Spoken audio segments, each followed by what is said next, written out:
Hi, this is Chris from My Core Balance. One of the first things that you need to do if you want to get in shape is to raise your standards. There's a couple examples in history, very recent history, of people and organizations lowering their standards, which I want to talk about a little bit, and you need to do the opposite if you want to get in shape. So as far as just general spinal health, it's very important to have just a very slight S-curve in your back. The spine's not straight, but you also don't want it to be, really exaggerated like that. Back in the early 1900s, the normal spine was relatively straight. And now if you look at the pictures, a normal spine is like very curved, it's very exaggerated. So they lowered the standard there. And instead of saying like, this is what we as humans need to look like, because that creates optimal functioning, instead of doing that, they looked at the population and said, oh, well, it seems like everyone's spine looks like this, and it's this big angle. So the problem with that is they are comparing they're comparing ideal to normal. They're confusing those two things.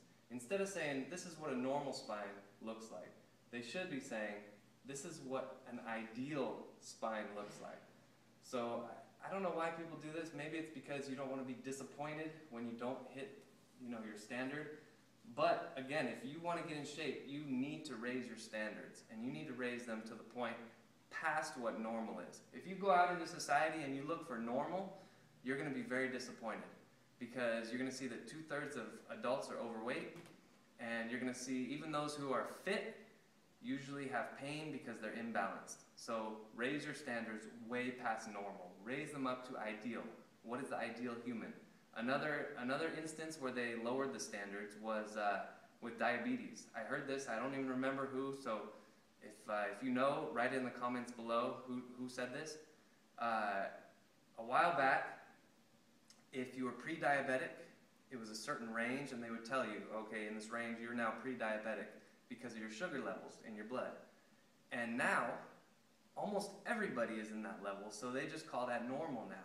The problem with that is that when you're here, you kind of have a chance to prevent diabetes, or at least minimize the risk, but if you get past that, you're already full-blown diabetic. What they did though is they call this normal when before they called it pre-diabetic, and now they've kind of shifted it. Not because we have a new standard as far as what the human body's capable of, but they lowered their standards saying, well, what's the American population actually doing? What do they look like?